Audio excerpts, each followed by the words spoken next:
निहारा जिसने भी प्रभु जी को आकर, उठती है गूंज मन में धन्य शरण पाकर। निहारा जिसने भी भोर में पहले उठ जो प्रभु दर्श पाता है, अपने हृदय कमल पर प्रभु को बिठाता है। धन्य है उसी का जीवन कहते धरा पर, उठती है गूंज मन में धन्य शरण पाकर। निहारा जिसने भी प्रभु जी को आकर, उठती है गूंज मन में धन्य शरण पाकर। निहारा जिसने भी। दर्शन कथा की शुरुआत होती है हस्तिनापुर नगरी से। ये हस्तिनापुर नगरी वही है जहाँ पर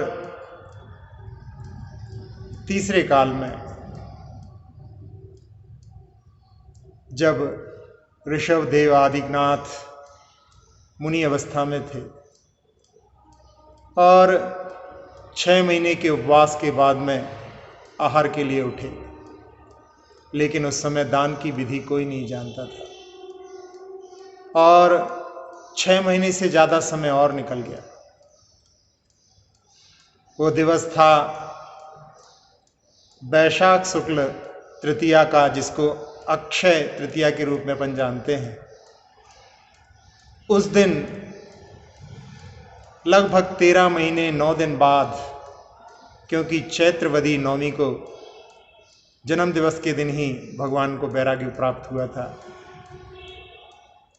तो उस अक्षय तृतीया के दिन जब उनके कदम हस्तिनापुर की ओर बढ़े और उस समय राजा सोमप्रभ और युवराज श्रेयांश जब उनके निकट आए और उनकी आभा मंडल में इनको जाति स्मरण हुआ कि 8 भव पूर्व में ये राजा वज्रजंग थे और मैं श्रीमती का जीव था। उस समय में चानर रिद्धिधारी मुनिराजों को आहार दिया था और वो अक्षय तृतीया कि जहाँ पर अक्षीण महानस रिद्धिधारी मुनिराज आहार करते हैं, वो रसोई अक्षीण हो जाती है। संध्या काल तक जो भोजन महाराज ने लिया है वो समाप्त नहीं होता, इसलिए उस तिथि को अक्षय तृतीया कहते हैं। फिर उसके बाद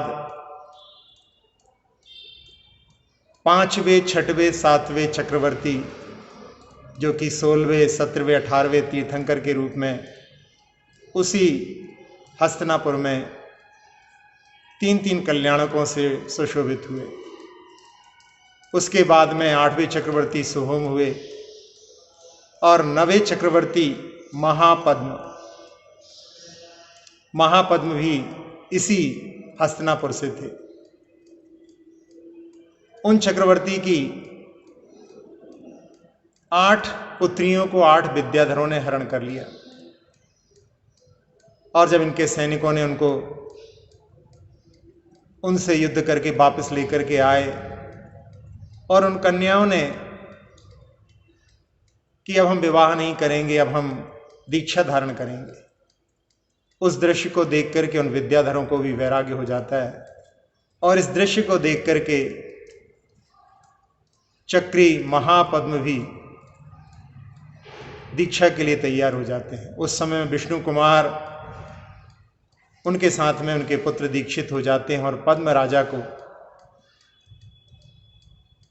वहां का राज्य दे दिया जाता है। और अकंपनाचार्य आदि 700 मुनिराज जब उस नगरी में आते हैं और विष्णु कुमार मुनि के द्वारा उनकी रक्षा होती है, जो रक्षाबंधन का पर्व की कथा है वो भी इसी धरा से जुड़ी हुई है। इसके बाद इसी धरा पर 5 पांडवों का भी जन्म हुआ, जिसमें से 3 पांडव मोक्षगामी हुए। तो ये हस्तिनापुर नगरी बड़ी प्रसिद्ध और ऐतिहासिक नगरी है। इस नगरी में जब राजा यशोधर राज्य करते थे, उस समय महारथ नाम के सेठ, जो कि 52 करोड़ मोहरों के धनी थे, उनकी हवेली पर 52 ध्वजाएं लहराती थीं। पहले बड़े बड़े सेठ होते थे, बल्कि राजाओं से भी बढ़कर के होते थे। राजा भी जिस चीज को खरीदने में समर्थ ना हो पाए, ऐसे रत्न कंबल को सेठानी ने खरीद लिया, और जब पसंद नहीं आया बहुओं को तो उसकी जूतियां बना करके उनके पैरों में पहना दी। ऐसे ही एक राजा हरसुख राय जी, जब राजा के लिए आवश्यकता पड़ी तो उन्होंने 1 लाख मुद्राएं उनके लिए दी, और जब वो वापस आई तो उन्होंने कह दिया हमने तो दी ही नहीं है। जब हिसाब देखा गया, उन बही खाते में उन्होंने लिखवा दिया था कि ये 1 लाख मुद्राएं हस्तिनापुर में जिनालय के निर्माण के लिए दी गई। तब उस समय में राजा ने, क्योंकि उसकी परमिशन आज्ञा नहीं मिल रही थी, तब उस जिनालय को बनाने के लिए उन मुद्राओं का प्रयोग किया गया। तो ऐसे बड़े बड़े सेठ होते थे। ऐसे ही जो सेठ हैं महारथ, उनकी पत्नी महासेना थी, और उनसे उन्हें एक पुत्री की प्राप्ति हुई, मनोवती, जो जब पढ़ने की योग्य हुई तो उसका अध्ययन करवाया गया, और जब वो दूज के चांद के समान बढ़ते बढ़ते 16 साल की हुई, तब उस समय विवाह की चिंता हुई। भारतीय संस्कृति में अपनी असीमित इच्छाओं को एक में सीमित कर लेना, ये भी एक शील व्रत होता है श्रावकों का। विवाह जहाँ पर जिम्मेदारियों को वहन किया जाता है, इसका दूसरा नाम उद्वाह भी होता है, जहाँ पर उदात्त उच्च भावनाओं के साथ में जिम्मेदारियों का वहन किया जाता है। परिणय भी कहते हैं एक दूसरे की जिम्मेदारी को ग्रहण करना, और पाणी ग्रहण नाम भी आता है, जहाँ पर दायित्व को निभाने की शपथ ली जाती है। सेठ जी बहुत व्यस्त रहते थे, और उन्होंने एक पुरोहित जी से कहा कि आप हमारे कन्या के लिए कोई वर का चयन करने के लिए भ्रमण करें। और उन्होंने उस समय में 2 बात रखी कि समधि और समधन का चयन आपको करना है। ये शब्द भी बड़े महत्वपूर्ण हैं। समधि, जहां पर समान बुद्धि हो, समान आचरण हो, ऐसे परिवार का चयन करना है। और साथ साथ में समधन, क्योंकि जब कभी कोई गरीब के यहाँ पर संबंध हो जाता है, या कोई गरीब का धनवान के साथ संबंध हो जाता है, तो उसमें बहुत सारे विसंगतियां भी देखने में आती हैं। ऐसी बात को ध्यान में रख करके सेठ जी ने उन पुरोहित जी को वहां से भेजा। एक प्राचीन नीति वाक्य है, कन्या वरते रूपम, कन्या वरते रूपम, माता वित्तम पिता श्रुतम, बांधवा कुल मिच्छन्ति, मिष्टान इतरे जना। यदि कोई कन्या से पूछा जाए कि तुम्हें कैसा वर चाहिए, या कोई वर से पूछा जाए तुम्हें कैसी कन्या चाहिए, तो वो केवल रूप को देख करके ही मुख्यता से उसका चयन करने पर दृष्टि रखते हैं। माता की दृष्टि के सामने वाला कितना पैसे वाला है, और पिता की दृष्टि रहती है कि वर कितना योग्य है, कितनी उसके पास में शिक्षा है।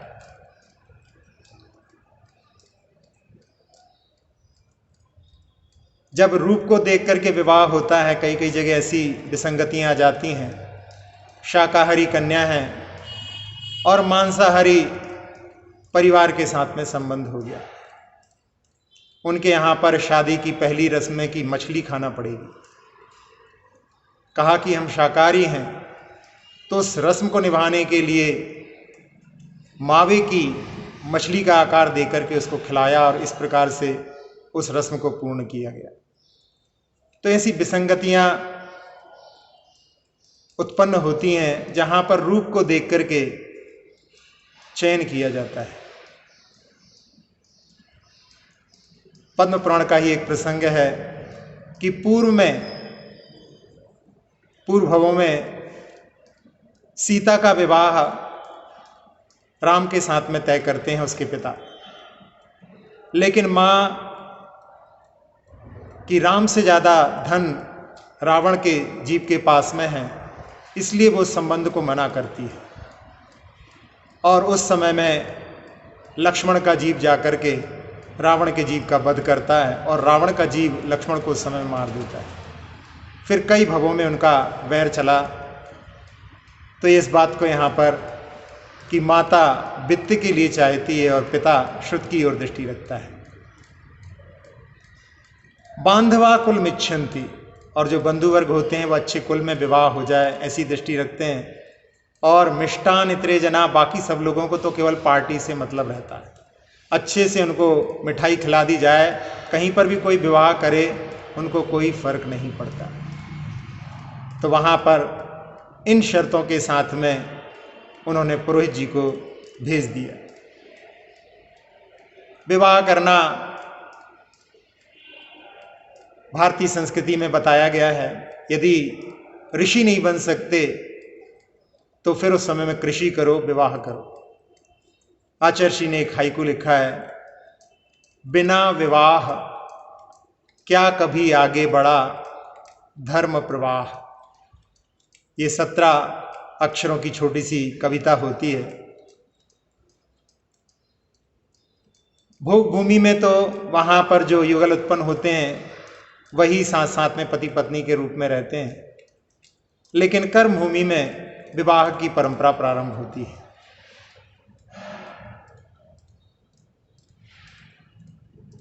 ये बहुत बड़ा बलिदान होता है कि जो कन्या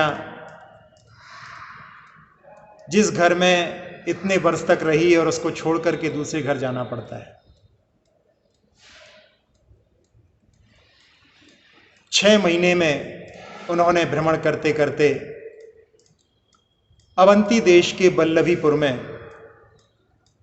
एक सोमदत्त सेठ थे जो 56 करोड़ मोहरों के आसामी थे, और उनकी हेमश्री नाम की सेठानी से 7 पुत्र थे। 6 का विवाह हो चुका था, और सबसे छोटा बुधसेन अभी कुंवारा था। पुरोहित जी को वो जमा, उन्होंने बात की और यहाँ पर खबर दी आपस में मिलकर के और वहाँ पर उनकी सगाई हो गई। अब अल्पकाल में उनका विवाह होने वाला है। इधर हस्तिनापुर में जिंधर नाम के मुनिराज का आगमन हुआ। नगर के सभी धार्मिक जन बड़े उत्साह के साथ महाराज की अगवानी के लिए पहुंचे और उनको नसिया में ला, जो शहर से बाहर थी, ऐसे उपवन में उनको ला करके ठहराया गया।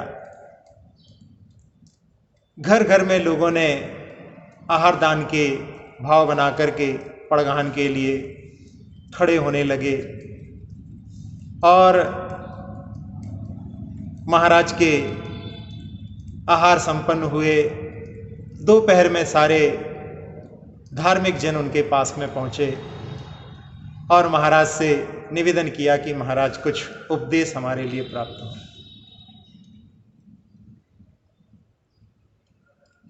जिंधर मुनिराज ने वहां भगवान के दर्शन के ऊपर उपदेश दिया।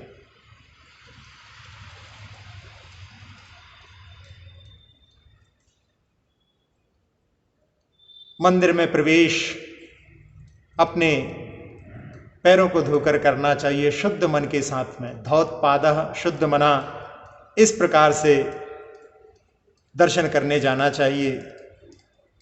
कुछ लोग प्रतिमा के दर्शन से क्या होता है ऐसा कहते हैं, लेकिन इस पंचम काल में जब साक्षात केवली तीर्थंकरों का अभाव है, इस समय प्रतिमा का बड़ा महत्व है।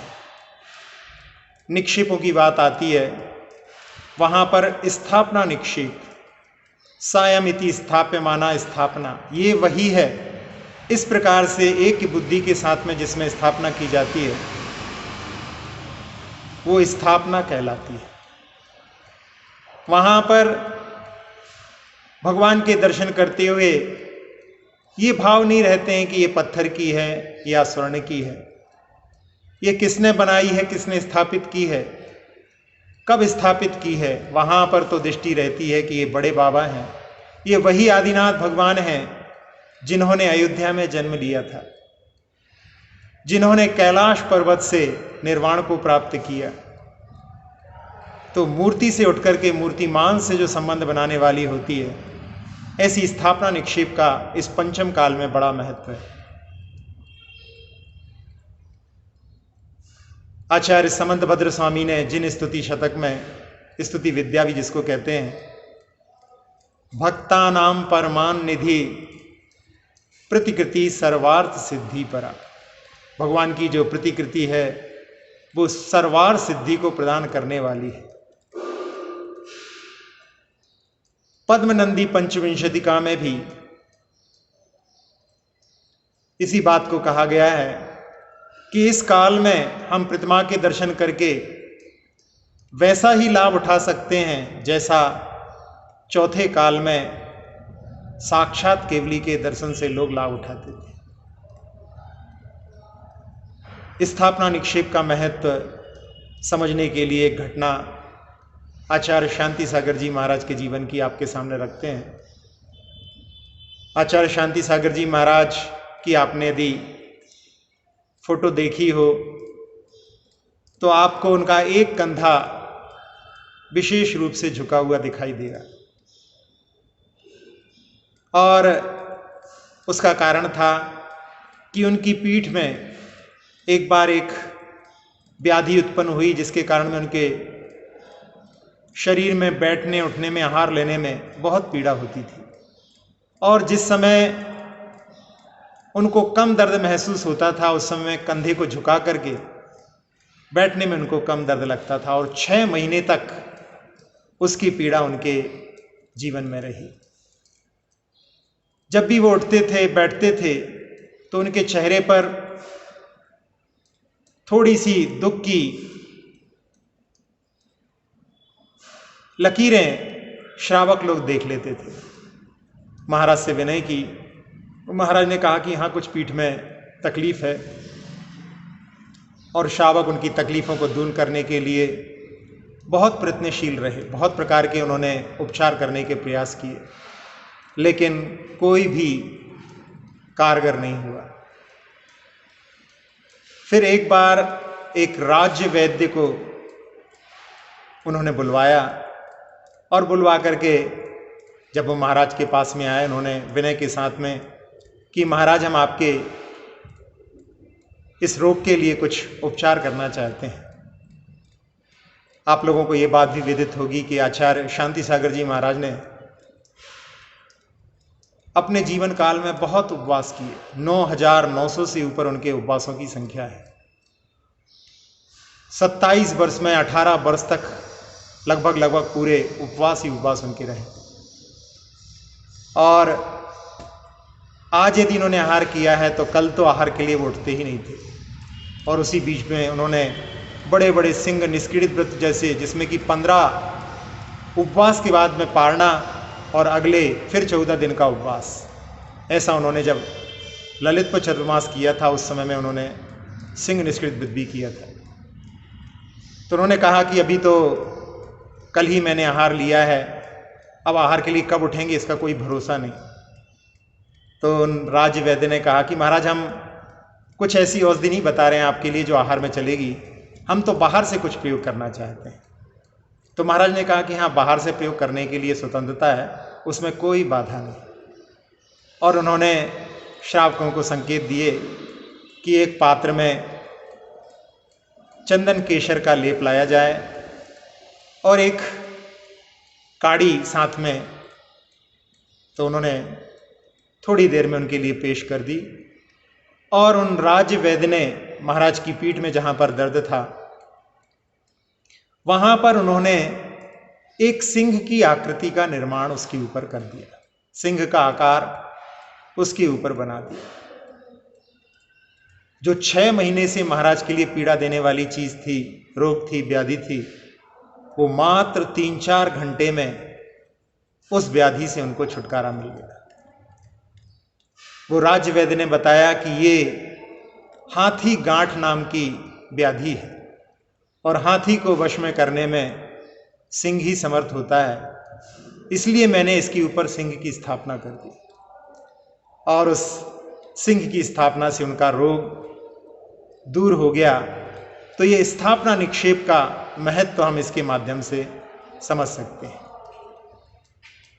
दर्शन के माध्यम से सम्यक दर्शन भी प्राप्त होता है।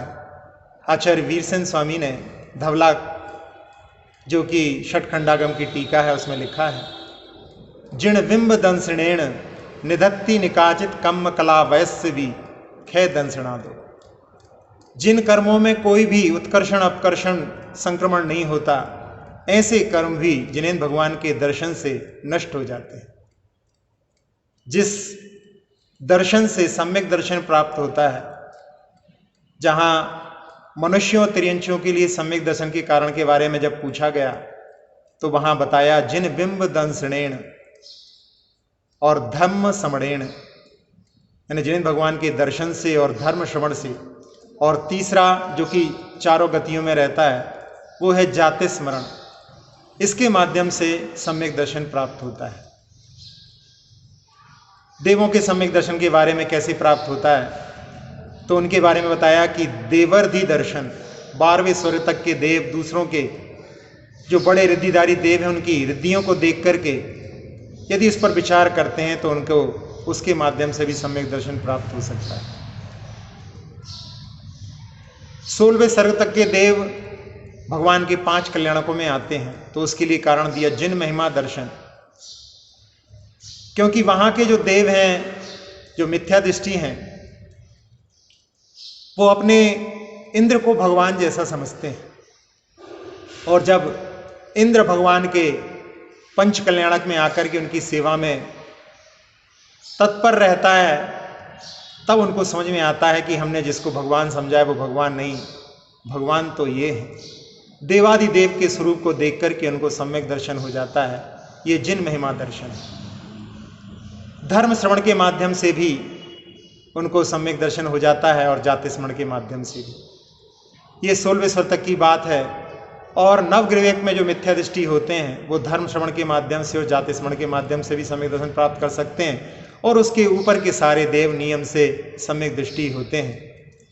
नरकों में तीसरे नरक तक कोई देव जाकर के वहां पर उनको संबोधन करके सम्यक दर्शन प्राप्त करा सकता है। जैसे आदिनाथ भगवान का जीव पूर्व में अपने पूर्व के मंत्रियों के लिए सम्यक दर्शन प्राप्त कराने के लिए जो भी नरक में थे, दूसरे नरक में जाकर के उनको संबोधन दे करके सम्यक दर्शन प्राप्त कराया था।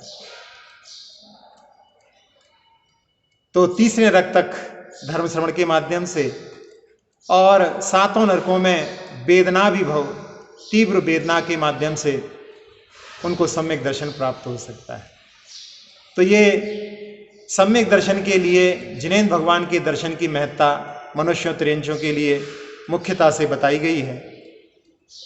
कैसी ललक भगवान के दर्शन की होनी चाहिए उसके बारे में एक दोहे के माध्यम से, कि ज्यों गरीब की देह को जड़कारे को घाम, ऐसे कब लगहो प्रभु तुलसी के मन राम। तुलसीदास जी ने कैसी ललक होनी चाहिए भगवान के दर्शन की, इस बात को इस दोहे में निरूपित किया है। जब शीतकाल का समय रहता है, जड़कारा जिसको कहते हैं, जाड़ा कहते हैं, और उस समय में कोई व्यक्ति झोपड़ी में रहने वाला हो, जिसकी झोपड़ी टूटी हो, हर तरफ से वहां पर ठंडी ठंडी हवा तुषार पाला उसके अंदर घुस आता हो, और रात्रि में वो उस झोपड़ी में क्या विचार करता है कि ये कब ये रात बीते और कब सूरज के दर्शन हो, उसके माध्यम से मैं अपनी शीत की पीड़ा को दूर करूं। ऐसे ही भाव उन्होंने कहे कि ये रात भगवान आपके दर्शन से हमको दूर करती है। कब रात व्यतीत हो, कब जिनालय के पट खुलें और मैं भगवान आपके दर्शन करने के लिए पहुंच जाऊं। ऐसी ललक भगवान के दर्शन की होनी चाहिए। भगवान के दर्शन करने के लिए कैसे जाना चाहिए उसके बारे में भी उपदेश दिया गया। रिक्त पाणिर नेव पश्येत देवता राजानाम गुरु, कि कभी भी भगवान के पास में, राजा के पास में, गुरु के पास में खाली हाथ नहीं जाना चाहिए।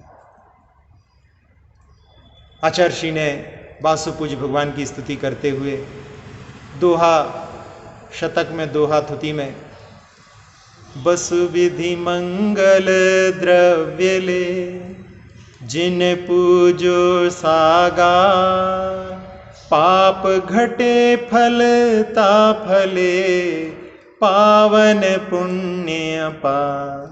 यानी 8 प्रकार की द्रव्यों को लेकर के सागार जो घर में रहने वाला श्रावक है भगवान की पूजा करे, और उससे पाप की निर्जरा होती है, पुण्य की प्राप्ति होती है। और साधुओं के लिए लिखा, बिना द्रव्य शुचि भाव से जिन पूजो मुनि लो, बिन निज शुभ उपयोग के शुद्ध न हो उपयोग। तो बिना द्रव्य के शुचि भाव से, यानी भाव पूजा के लिए, श्रमणों के लिए उपदेश दिया है। कभी कभी श्रावकों के लिए भी जब सूतक पातक का समय रहता है, रात्रि आदि के समय में भी वो भाव वंदना, भाव पूजा कर सकते हैं। और वस्त्रों का भी बड़ा महत्व होता है। शुद्ध वस्त्रों के साथ में भावों की निर्मलता अलग होती है। एक प्रयोग हुआ है अमेरिका में, वहां पर एक नॉर्थ वेस्ट यूनिवर्सिटी है, वहां पर उन्होंने प्रयोग में 2 लोग वहां पर सफेद कोट पहनते हैं। एक तो आप लोग जानते होंगे डॉक्टर्स पहनते हैं, और एक वहां पर पेंटर्स पहनते हैं। तो उन्होंने उनके उपयोग किए हुए कोटों को लेकर के और उनको धो करके अच्छी तरह से तैयार करके और उनको चेंज करके, यानी जो डॉक्टर का कोट था वो एक पेंटर को पहना दिया, और उसके बाद में उसकी वीडियो रिकॉर्डिंग की, उसका क्या प्रभाव उसके जीवन पर पड़ रहा है। तो उन्होंने समय देखा कि वो बहुत अच्छे शब्दों का प्रयोग कर रहा है, उसको अपने आप में ऐसा फील हो रहा है कि मुझे कुछ उपलब्धि हो गई। और जब डॉक्टर को पेंटर का कोट पहनाया गया तो उस समय में वो बैड वर्ड्स यूज कर रहा है, गालियां दे रहा है। उसको ऐसा लग रहा है कि मेरा कुछ छिन गया है। ये एक के ऊपर नहीं, कई के ऊपर प्रयोग किए गए। तो वस्त्रों का कितना प्रभाव पड़ता है। हम यदि शुद्ध वस्त्र पहन करके यदि हम जिनालय आएंगे तो हमारे भावों की निर्मलता अलग रहेगी। पुरुष वर्ग जब भगवान की आराधना करने के लिए आता है तो अपने धोती दुपट्टे पहन करके आता है। महिला वर्ग में कोई परिवर्तन नहीं आता, यदि साड़ी पहनते हैं, घर में भी पहनते हैं, यहाँ भी पहनते हैं। और उन वस्त्रों को जिनका प्रयोग बाहर भी किया है, यदि उन्हीं वस्त्रों को पहन करके यदि जिनालय में आएंगे तो उसका प्रभाव भी उनके जीवन पर रहेगा। अक्सर लोग कहते हैं कि ज़्यादा बात करने की शिकायत रहती है, तो उसका ये भी एक कारण हो सकता है। और उसके लिए ये बात भी है कि महिला वर्ग, पुरुष वर्ग तो ऐसा होता है कि दुकान आदि पर अपने मन की बात या बात करने की जो एक आदत होती है उससे निवृत्ति उनको मिल जाती है। महिला वर्ग को कौन साथ मिलता है, इसलिए मंदिर में आकर के ही उनके लिए कोई बोलने के लिए मिलता है। लेकिन फिर भी जिनालय में जिनेंद्र भगवान की मर्यादा का ध्यान रखते हुए वहाँ पर तो कम से कम अपने को जो विकताएं कहती हैं उनसे बचने का प्रयास करना चाहिए। तो इस प्रकार से जिनधर मुनिराज जिनेंद्र भगवान के दर्शन के बारे में उपदेश दे रहे थे। कितना प्रभाव पड़ता है जिनेंद्र भगवान के दर्शन का। जिन चतुर्विंशतिका नाम के स्तोत्र में, जिसको कि अपन दर्शन स्तोत्र भी कह सकते हैं, क्योंकि उसके आखिरी शब्दों में वहां पर भूयात पुनर्दर्शनम शब्द आता है। जब कभी आप जिनालय से वापस जाएं तो जिनेंद्र भगवान से इन शब्दों का प्रयोग करके जाएं कि भूयात पुनर्दर्शन। इसका अर्थ होता है कि पुनः आपके दर्शन हो गए। कई कई जगह लोगों को बोलने की ऐसी आदत ही रहती है, महाराज जी के पास में भी आएंगे तो ये नहीं कहेंगे कि महाराज जी हम जा रहे हैं, वो कहते हैं महाराज जी हम अभी आ रहे हैं। इसी प्रकार से भगवान के सामने भूयात पुनर्दर्शन। तो उस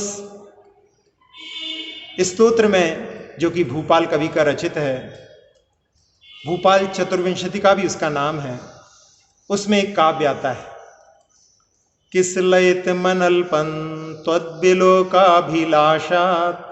कुस्मित मति सांद्रन त्वत्समीप प्रयाणात् मम फलित ममंदन त्वन्मुखेन्दोरिदानी नयन पथमवाप्ता देव पुण्यद्रुमेण। उसमें कहा कि हे भगवान, जब मैं आपके दर्शन करने की मन में इच्छा भी करता हूं तो मेरा पुण्य रूपी वृक्ष नए नए पत्तों से भर जाता है। किसलय यानी नए नए जो कोपल निकलती हैं वो उनसे भर जाता है। और जब मैं आपके जिनालय की ओर बढ़ने लगता हूं तो पूरा पुण्य रूपी वृक्ष पुष्पों से भर जाता है, पुष्पित हो जाता है। और जब साक्षात आपके मुख रूपी चंद्रमा का दर्शन करता हूं तब उस समय में मेरे पुण्य रूपी वृक्ष में फलों से भर जाता है, फलों से लग जाता है। तो जिनेंद्र भगवान के दर्शन का इतना महात्म्य है। एक जिन मुखावलोकन व्रत के बारे में भी कि प्रातः काल उठ करके सबसे पहले यदि कोई दर्शनीय वस्तु इस संसार में है तो वो जिनेंद्र भगवान के मुख का दर्शन। जो लोग जिनालय के आसपास रहते हैं वो इस नियम का पालन कर सकते हैं। वैसे आगम में उसका वर्णन भाद्र मास के लिए लिखा है कि पूरे भाद्र मास में 1 महीने का इस नियम का, इसमें तीनों संध्या काल में एक एक नमोकार मंत्र की माला, और यदि कोई जैसे नियम के साथ में करना चाहे एकासन उपवास के साथ में, तो इस जिन मुखावलोकन में प्रातः काल में उठ करके किसी का मुख नहीं देखना, सबसे पहले आकर के भगवान के मुख का दर्शन करना। अब जो लोग जिनालय के पास रहते हैं, जो लोग जिनालय के पास रहते हैं वो तो इस नियम का पालन अच्छे से कर सकते हैं, लेकिन उसमें यदि स्नान करने के लिए बाथरूम में जाएंगे तो वहां पर लगे हुए ग्लास में सबसे पहले अपना ही मुख दिख जाएगा। तो उसके लिए बिना स्नान किए और जहां से जिनालय के बाहर से जिनेंद्र भगवान के बिंब के दर्शन हो सकते हैं, वहां से दर्शन करने की बात है। कई ब्रह्मचारियों से बात हुई, उन्होंने कहा कि हम लोग आश्रम में रहते हैं और 3-4 बजे जितने बजे भी उठते हैं, सबसे पहले उठ करके भगवान के दर्शन करके और फिर अपने दैनिक कार्यों में लगते हैं। तो इस जिन मुखावलोकन व्रत का पालन भी एक नियम होता है, इसके बारे में भी बताया। और कई लोगों का ऐसा भी प्रश्न होता है कि हम लोग जिनालय से बहुत दूर रहते हैं, तो शिखर को भी देख करके इस नियम की पूर्ति कर सकते हैं, या जब कभी तीर्थ यात्रा पर गए हों और जहाँ पर जिनालय के पास ही रात्रि में विश्राम हो रहा हो, तो वहाँ पर प्रातः काल में उठ करके जिनेंद्र भगवान के सबसे पहले जाकर के दर्शन करना, उसके बाद में और किसी को देखना, ये जिन मुखावलोकन व्रत होता है, इसके बारे में भी वहाँ पर उपदेश हुआ। मंदिर में क्या लेकर के जाएं? हर देश की अपनी करेंसी होती है, ऐसे ही मंदिर की करेंसी है चावल, अक्षत। अक्षत क्यों चढ़ाते हैं, इस पर भी यदि विचार करें तो ये आवरण से रहित होता है। धान में चावल के ऊपर आवरण होता है, उस आवरण को दूर करने पर चावल अक्षत प्राप्त होता है। सबसे पहले उससे आवरण दूर होता है, ये बाह्य परिग्रह से निवृत्ति का प्रतीक है, और अंदर उसकी ललाई होती है, वो अभ्यंतर परिग्रह का प्रतीक है। तो दोनों प्रकार के परिग्रह से रहित होकर के भगवान ने भगवत्ता प्राप्त की है। वैसी ही भगवत्ता हमें प्राप्त हो, इसलिए भगवान के सामने अक्षत या चावल चढ़ाए जाते हैं। दूसरा कारण है कि धान को बोने पर उगती है, चावल उगते नहीं है, तो जन्म मरण की जो श्रृंखला है वो नष्ट हो, इस भावना से भगवान के चरणों में अक्षत चढ़ाए जाते हैं। फिर अन्य वस्तुओं की तुलना में यदि देखा जाए तो ये ज़्यादा अहिंसा परक है। गेहूं आदि में वहाँ पर जीवों की उत्पत्ति ज़्यादा होती है, चावल में अन्य की तुलना में कम होती है, इसलिए अहिंसा जहाँ पर परम धर्म है वहाँ पर अक्षत का प्रयोग मुख्यतः से किया जाता है। चावल धवल होते हैं, तो ऐसे ही विकार से रहित धवलता हमको प्राप्त हो, इस भावना से अक्षत या चावल चढ़ाए जाते हैं। और दूसरा, अखंड स्वरूप हमारे लिए प्राप्त हो, ऐसी भावना से भगवान के चरणों में अक्षत चढ़ाए जाते हैं। मंदिर जाते समय या तो मौन लेकर के चलें, या कोई ऐसी सरल काव्य रचना जैसे मेरी भावना है उसको पढ़ते हुए चलें। यदि कोई कठिन चीज को यदि आप पढ़ करके जा रहे हैं, स्तोत्र आदि को पढ़ करके जा रहे हैं, तो फिर आपकी नीचे जीवों की ओर दृष्टि नहीं रहेगी, ईर्यपद शुद्धि का पालन नहीं होगा। इसलिए जीवों का ध्यान रख करके, और साथ ही साथ में कोई दुर्घटना भी हो सकती है यदि अपना मन किसी स्तोत्र आदि में एकाग्र है, तो इसलिए रास्ते में कुछ सरल पंक्तियों को पढ़ते हुए गुनगुनाते हुए जाना चाहिए। और रास्ते में कोई मिल जाए तो उनसे कोई और चर्चा ना करके अपने लिए भगवान से मिलने का लक्ष्य लेकर के निकलना चाहिए। मंदिर में सभी विकल्पों से मुक्त होकर के जाना चाहिए। रास्ते में सब्जी ले लेंगे या दूध लेकर के वहाँ से आएंगे, इस प्रकार के विकल्प लेकर के यदि हम जिनालय जाते हैं तो हम वैसी उदात्त भावनाओं को प्राप्त नहीं कर सकते जो निर्विकल्प होकर के जाने से प्राप्त हो सकती हैं। और सारा रास्ता भगवान की दर्शन की प्यास में ही गुजरे और उनके गीत गाते हुए जैसे ही शिखर दिखने लगे तो वहीं से उनको नमन करके कि अब बस थोड़ी देर में भगवान से साक्षात्कार होने वाला है, सबसे पहले चरणों को धो करके और निस्सही निस्सही निस्सही ये 3 बार बोल करके कि कोई अदृश्य भी इस जगत में है, यदि कोई हो तो उनको मेरे द्वारा व्यवधान ना हो, मुझे स्थान मिले, जगह मिले, ऐसी भावना से इस मंत्र का उच्चारण करते हुए प्रवेश करना चाहिए। सबसे पहले द्वार पर ही घंटा लगा हुआ होता है। घंटा समोशरण में दुंदुभि का प्रतीक है और जब इसको बजाया जाता है तो इससे इलेक्ट्रॉन्स निकलते हैं। वो इलेक्ट्रॉन्स वातावरण को स्वच्छ बनाते हैं, हमारे पवित्र भावनाओं को बनाने में भी सहकारी होते हैं।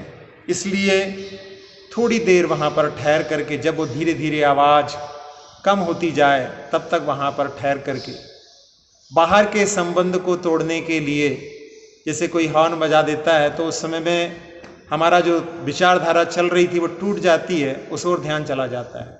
उसी प्रकार से अभी जो सांसारिक भावनाएं चल रही थी वो टूट करके अब हमारा भगवान से संबंध बन जाए, इसलिए घंटे को बजा करके जिनालय में प्रवेश करते हैं। अहिंसा की दृष्टि से रात्रि में ना बजाएं, भगवान को देखते ही दर्शन पाठ आदि पढ़ते हुए एक टक भगवान को निहारना चाहिए। और जो ध्वनि होती है घंटे की, वो ध्वनि कहते हैं कि ध्वनि पूरे लोक में फैलती है, तो वो तीनों लोकों के जिनालयों की वंदना का भी प्रतीक उस घंटे के नीचे थोड़ी देर बैठ करके, थोड़ी देर खड़े होकर के, कि जितने भी जिनालय इस लोक में, मैं तो यहाँ पर एक इस जिनालय में आया हूँ, बाकी जिन जिनालयों में हम जा नहीं सकते उन सब के भी वंदना के भाव उस समय में हम घंटे के नीचे कर सकते हैं। तो भगवान को वहाँ पर देखते हुए कि धन्य हुआ आपके दर्शन प्राप्त हुए, और एक टक भगवान को निहारने का प्रयास करना चाहिए। फिर बैठ करके गवासन में भगवान की वंदना करना चाहिए। दोनों पैरों को जैसे गाय मोड़ करके बैठती है उस प्रकार से सभी को वंदना करना चाहिए। स्त्रियां तो अक्सर इस गवासन में करती हैं, पुरुष वर्ग नहीं करते, लेकिन नहीं, मुनिराज भी इस गवासन में ही नमस्कार करते हैं। इसलिए सभी लोगों को इस गवासन में बैठ करके भगवान की वंदना करना चाहिए। इसके माध्यम से घुटनों आदि की जो आजकल प्रॉब्लम चल रही है उससे भी आप बच सकते हैं। और भगवान के दर्शन करते करते वहाँ पर आचार्य ने एक बार कहा था कि भक्त जब आता है भगवान से कहता है कि आप कौन हैं, तो वहाँ से आवाज़ आती है कि आप कौन हैं। जहाँ पर इको पॉइंट होता है, आवाज़ गूंजती है, तो वहाँ पर प्रतिध्वनि वैसी ही सुनाई देती है। फिर वो कहता है कि आप भगवान हैं, तो वहाँ से भी आवाज़ आती है कि आप भगवान हैं। प्रत्येक जीव के अंदर वैसी शक्ति है, सबकी आत्मा समान है, बस हमारी आत्मा विकारों से युक्त है। भगवान ने उन विकारों पर विजय प्राप्त कर ली है। ऐसी भावना से वहाँ पर भगवान के स्वरूप का और रूप का दर्शन करना चाहिए। इसके बाद में 3 प्रदक्षिणाएं वेदी समोषण का प्रतीक होती है, और चारों दिशाओं में समोषण में भगवान के मुख दिखाई देते हैं। इसलिए 3 प्रदक्षिणाएं दी जाती हैं, जो रत्नत्रय की प्राप्ति के हेतु या मन वचन काय के साथ में मैं समर्पण करता हूँ। और प्रदक्षिणा शब्द ही बता रहा है कि पूज्य पुरुष को अपने दक्षिण में, अपने दाएं हाथ की ओर रख करके जो घूमा जाता है वो प्रदक्षिणा कहलाती है। एक रसियन फोटोग्राफर क्रिलियन ने फोटोग्राफिक प्लेट में जब करंट को प्रवाहित किया तो उससे व्यक्ति की फोटो ना आकर के उसके ऑरा, जो आभा मंडल रहता है, उसकी फ़ोटो आती है। अब भारत में भी वो क्रिलियन फोटोग्राफी वाले कैमरे आ चुके हैं, उससे ऑरा की फ़ोटो निकल जाती है। तो पहले औरा की फ़ोटो ली और बाद में 3 परिक्रमा लेने के बाद में फिर जब यदि फ़ोटो ली गई तो उसमें वो औरा डबल हो गया, विस्तृत हो गया। तो भगवान के समीप से हमारे अंदर विशुद्धि आती है, इसलिए 3 प्रदक्षिणाएँ कम से कम करते हैं। वैसे बहुत सारे लोगों की भावना रहती है, कई लोग बहुत सारी प्रदक्षिणाएँ भी करते हैं, लेकिन इतनी प्रदक्षिणाएँ तो प्रतिदिन अपने लिए करना चाहिए। फिर भगवान के चरणों में अर्घ समर्पित करते हैं। अरहंत भगवान पंच कल्याणक को प्राप्त हैं, उनके पास चरणों में 5 पुंज। जिनवाणी जो होती है वो 4 अनियोग रूप होती है, तो प्रथमम करणम चरणम द्रव्यम नमः ऐसे कह करके 4 पुंज। और साधु सम्यक दर्शन, सम्यक ज्ञान, सम्यक चारित्र के प्रतीक होते हैं, तो रत्नात्रय के पूजन के स्वरूप 3 पुंज उनके चरणों में चढ़ाते हैं। फिर इसके बाद में आजकल शहरों में खासकर देखा है कि वहाँ पर जिनालय में ही द्रव्य वहाँ पर रख देते हैं। उनका ऐसा सोचना है कि बहुत सारे लोग ऐसे भी यहाँ पर आते हैं जो घर से नहीं आते हैं, तो उनके लिए भी यहाँ पर यहीं से द्रव्य लेकर के भगवान के चरणों में चढ़ा दें। वैसे एक दृष्टि से तो ठीक है, लेकिन घर से ही द्रव्य लेकर के जाना चाहिए।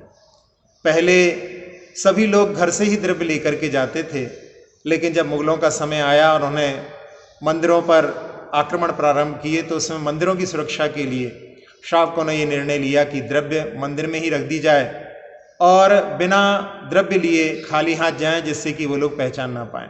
क्योंकि अब द्रव्य लेकर के जाते थे तो पहचान जाते थे कि इनका जिनालय, इनका मंदिर कहाँ है, तो उनकी क्षति करते थे। इसलिए उस समय में ये निर्णय तात्कालिक लिया गया था।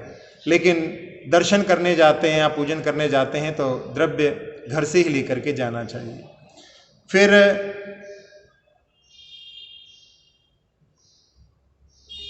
भगवान के चरणों में नमन करने के बाद में खड़े होकर के कायोत्सर्ग करना चाहिए।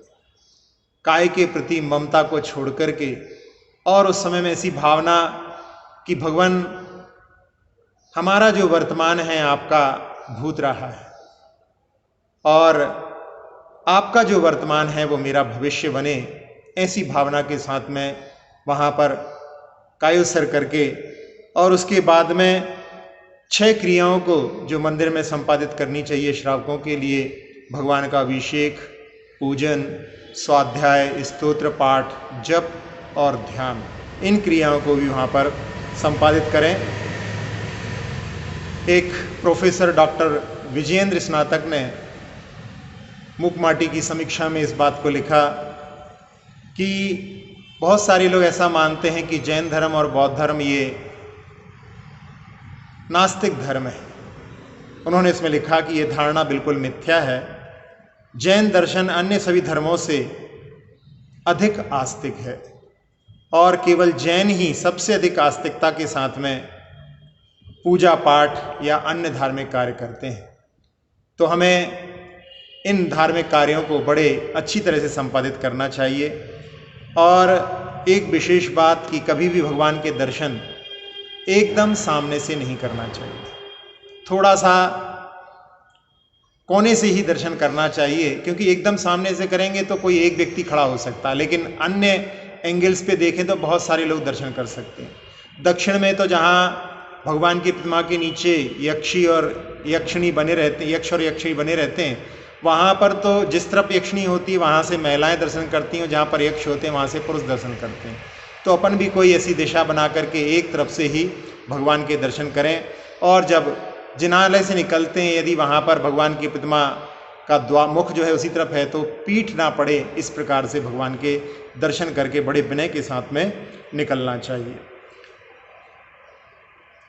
केवल अपनी दृष्टि भगवान की ओर होना चाहिए, और यदि चलते हैं तो उस समय में नीचे जमीन पर देखना चाहिए। समूह शरण में भी जो भी जीव रहते हैं वहाँ पर सबकी दृष्टि भगवान की ओर रहती है, वहाँ पर कोई भी एक दूसरे को नहीं देखता। इसी प्रकार से ये भी समोषण का प्रतीक है, यहाँ पर भी हमारी दृष्टि भगवान की ओर ही रहना चाहिए। एक जगह सुनने में मिला था कि जिनको मंदिर दूर लगता है समझो नरक पास है, देव दर्शन के बिना क्या जीवन, वो तो चलती फिरती लाश है। तो ऐसे जिनेंद्र भगवान के दर्शन करने के लिए हमें प्रतिदिन आना चाहिए। इस प्रकार का उपदेश जिनधर मुनि के द्वारा वहाँ पर हस्तिनापुर के उपवन में दिया जा रहा था और उसके माहात्म्य को सुनकर के सेठ की पुत्री मनोवती वहाँ पर मुनिराज के चरणों के पास पहुँच करके और कहती है कि महाराज, आज मैं जिनेंद्र भगवान के दर्शन की प्रतिज्ञा लेना चाहती हूँ और साथ ही साथ में उनके चरणों में गजमोती चढ़ा करके मैं भोजन करूँगी। ऐसा मैं आजीवन इस नियम को लेना चाहती हूँ। महाराज ने उसके लिए आशीर्वाद दिया। जब एक छोटी कन्या ने इस प्रकार का साहस किया तो वहाँ पर बैठे हुए सैकड़ों व्यक्तियों ने वहाँ पर उस प्रतिज्ञा को वहाँ पर लेने के भाव बनाए और सभी ने वहाँ पर नियम को। अब आगे मनोवती जिसने कि गजमोती चढ़ाने की प्रतिज्ञा ली है, आगे उसका विवाह होने वाला है और विवाह होने के बाद में ससुराल जाएगी। कैसे वो इस नियम का पालन करेगी, इसके लिए आपको प्रतीक्षा करनी होगी। निहारा जिसने भी प्रभु जी को आकर, उठती है गूंज मन में धन्य शरण पाकर। निहारा जिसने भी जन्म सफल हुआ है, नेत्र भी हुए सफल, जब पाए हैं दर्शन प्रभु जी के मुख कमल। लगता है पाई मुक्ति जगत को भुलाकर, उठती है गूंज मन में धन्य शरण पाकर।